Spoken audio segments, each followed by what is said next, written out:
Salut tout le monde, bienvenue dans ce troisième numéro de Drôle de Collect. Aujourd'hui, après avoir exploré les origines des trading cards et après avoir évoqué la déferlante des années 90 du pins, je vous propose de revenir aux origines d'un objet un petit peu plus ludique cette fois-ci, mais qu'on a tous adoré je pense, le livre dont vous êtes le héros. Alors prenez vos dés, votre feuille d'aventure, répartissez vos points d'habilité, d'endurance et de chance, prenez votre potion dans votre sac à dos, et c'est parti pour aller défourailler du monstre. Allez bim, générique.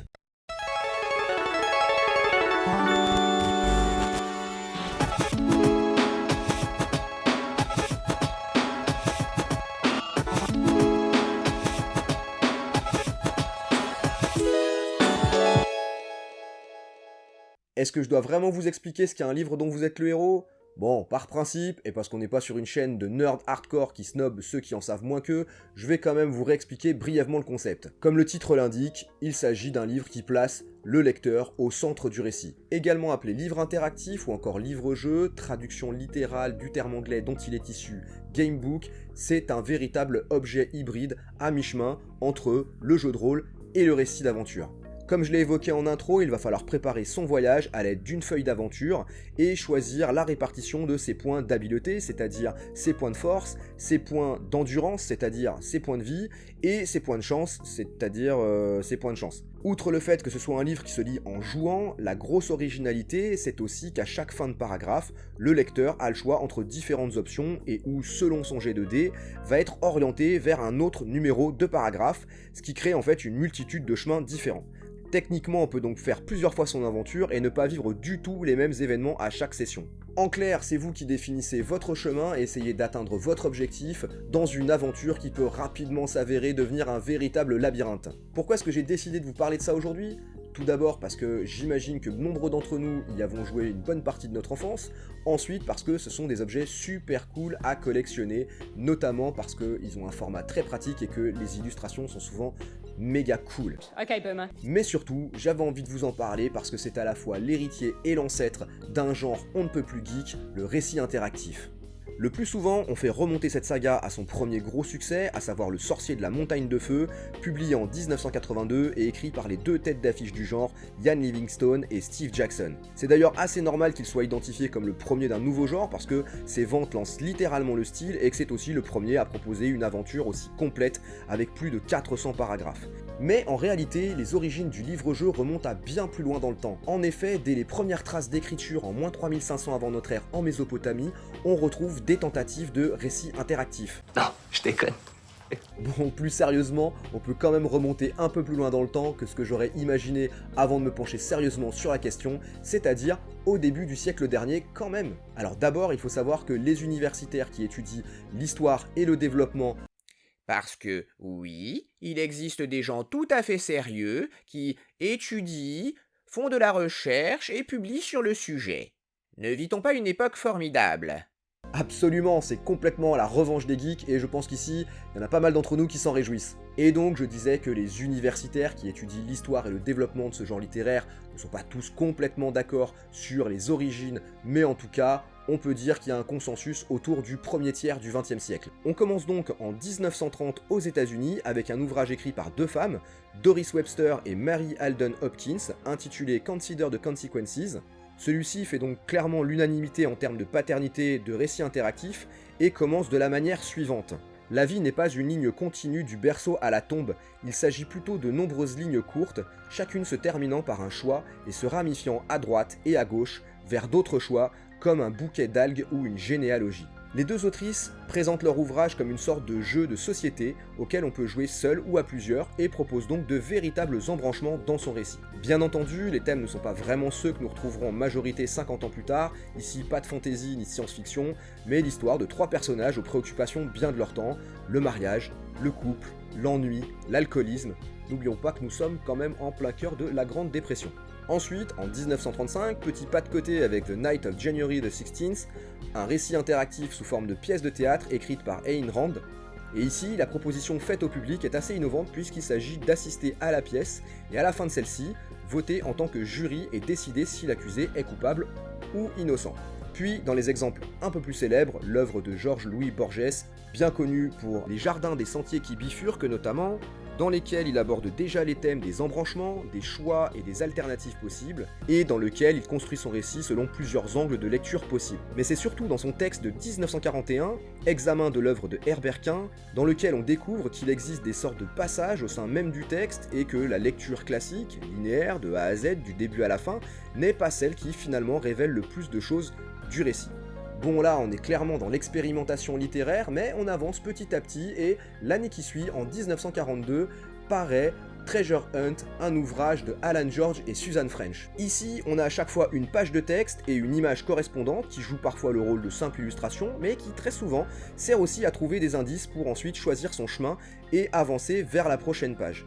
Mais figurez-vous que chez nous aussi, les expériences littéraires et ludiques ont bel et bien existé, et finalement, qui de mieux placé que Raymond Queneau pour tenter ce genre de bizarrerie?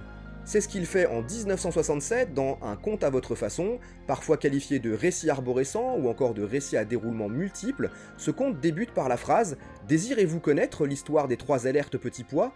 et 2 propositions, si oui, passez à 4, si non, passez à 2. En tout, c'est 21 options qui sont proposées au lecteur au cours de ce petit conte, c'est court, mais on est clairement dans le récit interactif. Et finalement, on retourne aux États-Unis en 1969 lorsque Edward Packard écrit un ouvrage intitulé Sugarcane Island, qui est finalement publié en 1976 et qui deviendra le premier tome de The Adventure of You. Ensuite, c'est R.M. Montgomery qui signe le 2e tome de cette série, puis il passe chez un nouvel éditeur, Bantam Books, où il signe un contrat pour 6 livres d'une collection intitulée Choose Your Own Adventure, qui sera traduit chez nous par Un livre dont vous êtes le héros. La boucle est bouclée.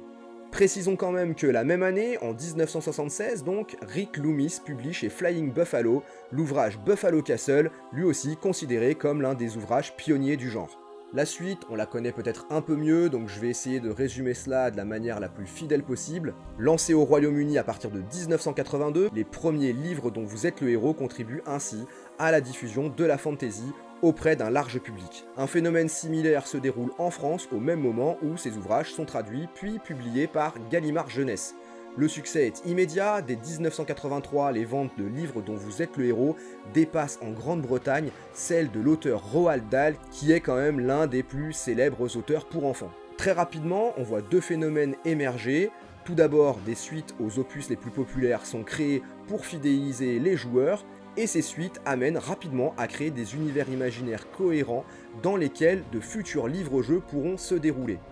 Comme pour les pulps, la littérature de jeunesse, puis les jeux de rôle, les livres dont vous êtes le héros s'appuient sur des illustrations de couverture et d'intérieur qui mettent notamment en valeur le monstre, qui est à la fois le symbole du monde merveilleux dans lequel les joueurs s'apprêtent à plonger, et aussi du défi qu'ils vont devoir relever. Le genre permettra d'ailleurs à de nombreux futurs grands artistes de la fantasy de s'exprimer.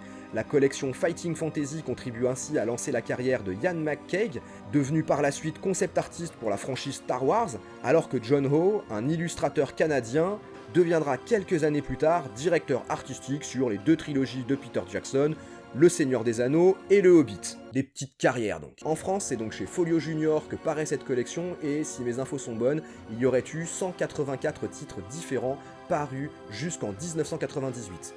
Ensuite, il y a eu quelques rééditions notamment chez Gallimard Jeunesse au début du siècle et même un ouvrage anniversaire en 2013 par le grand Ian Livingstone lui-même intitulé Le sang des zombies, mais qui fut, de l'avis de beaucoup, une grande déception et donc un flop commercial. Et c'est bien dommage parce que ça aurait peut-être pu relancer le genre.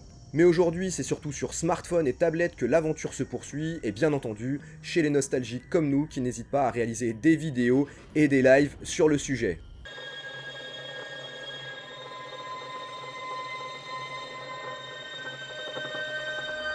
Reste que le genre aura profondément influencé le monde de la pop culture et autres geekeries, mais finalement bien plus que ça encore. Quand on fait un petit tour sur la page shopping de Google par exemple, on se rend compte, bien entendu, que ce sont des livres qui se vendent toujours en seconde main, mais aussi et surtout que le nombre d'autres types d'ouvrages qui y font référence, que ce soit dans le titre, le côté ludique et interactif, et même les illustrations, sont légion. Et enfin, comme je l'ai évoqué rapidement en introduction, c'est aujourd'hui devenu un véritable objet de recherche universitaire.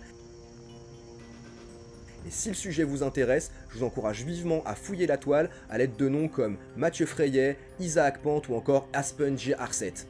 Comme vous le savez, si vous suivez la chaîne depuis quelques temps maintenant, les livres dont vous êtes le héros sont pour moi de véritables petits trophées, parfois trouvés chez Emmaüs, la plupart dénichés en broc, parfois à l'unité, de temps en temps en lot complet. Comme j'ai coutume de dire, une session avec du livre dont vous êtes le héros est forcément une bonne session. Ça prend peu de place, ce sont de beaux objets, notamment grâce à leurs superbes illustrations, et en plus ça coûte pas cher. Le pire que j'ai mis dans un bouquin de la sorte c'était 1€, et ça m'est pas arrivé très souvent, la plupart du temps ça ne m'a pas coûté plus de 50 centimes, parfois moins. Bref, un très bon plan. D'autant que même si on retrouve peut-être plus le frisson d'antan, ça reste très sympa à jouer en solo ou avec des plus jeunes. J'ai pour ma part enfin testé le sorcier de la montagne de feu avec mon fils aîné de 10 ans il y a peu de temps, il a adoré, bref, la recette fonctionne toujours à merveille.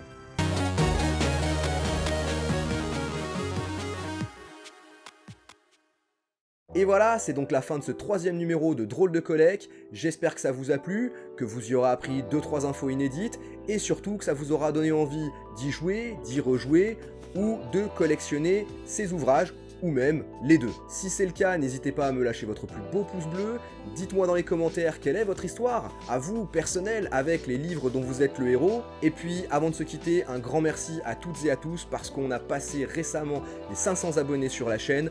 Alors oui, ça peut paraître modeste, mais honnêtement quand j'ai commencé, je pensais pas en arriver là, donc c'est tout bénef. Si la chaîne vous plaît, n'hésitez pas à en parler autour de vous, à partager ces vidéos, et puis comme vous l'avez vu, il y a du neuf, et c'est pas fini. Bref, je vous dis à bientôt sur les réseaux, Facebook, Twitter, Instagram, Nostalge2000 c'est mon nom. En attendant la prochaine revoyure, je vous souhaite une bonne collectionnite.